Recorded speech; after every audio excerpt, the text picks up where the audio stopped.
started as a mission to reach the unreached and plant the message of truth and love in every heart and household.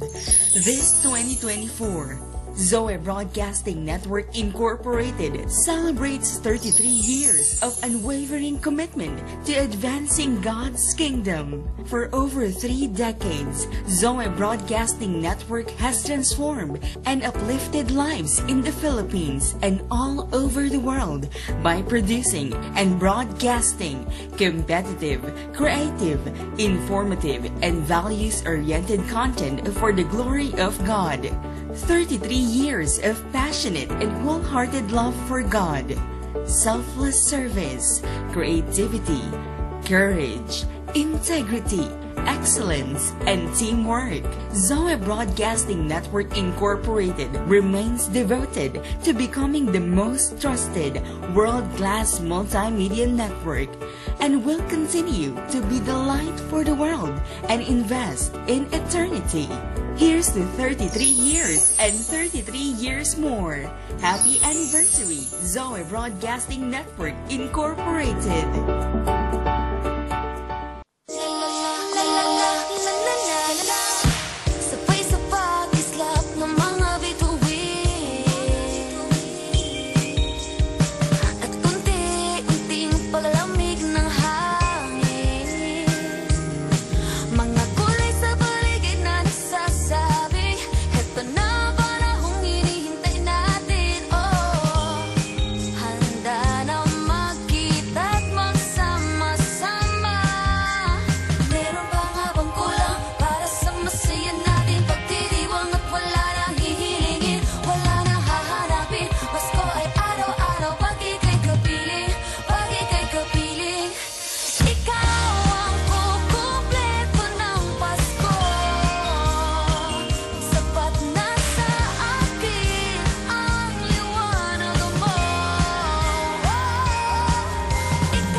Kung papapasukin po natin ang Panginoong Hesus sa ating mga buhay at sa ating mga tahanan, siguradong magiging kumpletong-kumpleto na ang ating Pasko at Bagong Taon.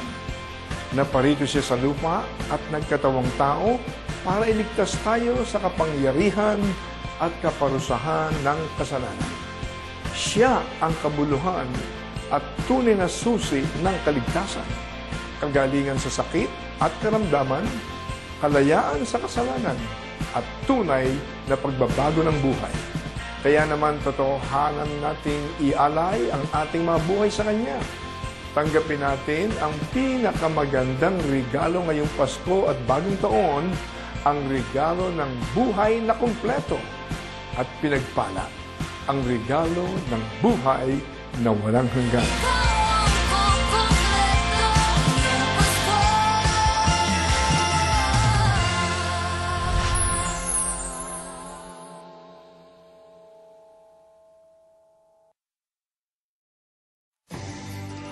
This is DZOE-TV 11, a commercial TV station with 100 kilowatt transmitting power, owned and operated by Zoe Broadcasting Network Incorporated, with station license number BSD-0025-2024 REN, issued by the National Telecommunications Commission, valid until March 11, 2025. Zoe TV 11 studios are located at the 22nd floor Strata 2000 building, Emerald Avenue, Ortigas Center, Pasig City, with transmitter at Barangay San Roque, Antipolo City. Zoe TV 11 operates under the supervision of the following professional electronics engineers duly licensed by the Professional Regulation Commission. Engineer Antonio T. Soriano, PECE number 42. Engineer Vincent G. Ronquillo, PECE number 1199, and carried out by the following electronics and communications engineers and technicians duly licensed by the Professional Regulation Commission and National Telecommunications Commission. Engineer Rachel Ann S. Roque, PCE number 66327. Engineer Jed Ellison C. Zapanta, ECE number 62739. Engineer James Stephen M. Fabros, ECE number 70940. Engineer Abraham G. Aragon, ECE number 63291. Engineer Jimuel M. Caliejo, ECE number 75471. Engineer Jack Michael B. Dalit, ECE number 68369. Charlie F. Perez, 06-1PHN-23257. Peter N. Basaliote, 06-1PNCR-23273.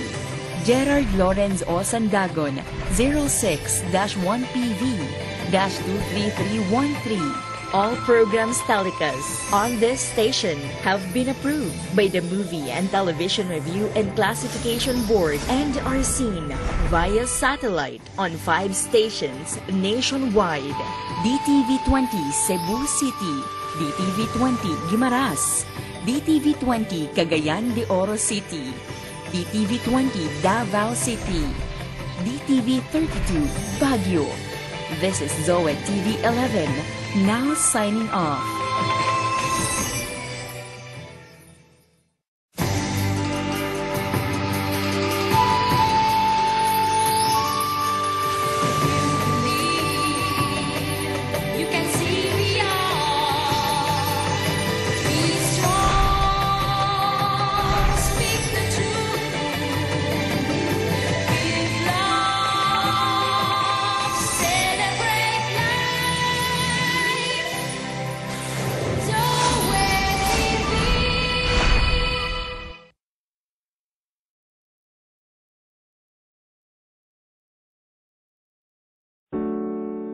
Aming Ama, maraming salamat at muli mo po kaming binigyan ng isang buong araw upang maging daluyan ng iyong pagpapala at liwanag sa marami. Salamat po sa pribilehiyong umabot at maglingkod sa aming mga kababayan at sa mas marami pang tao sa buong mundo. Patuloy po naming dalangin ang iyong pagsama at pag-iingat nang sa gayon may pagpatuloy po namin ang iyong layunin at maisulong ang iyong kaharian dito sa lupa.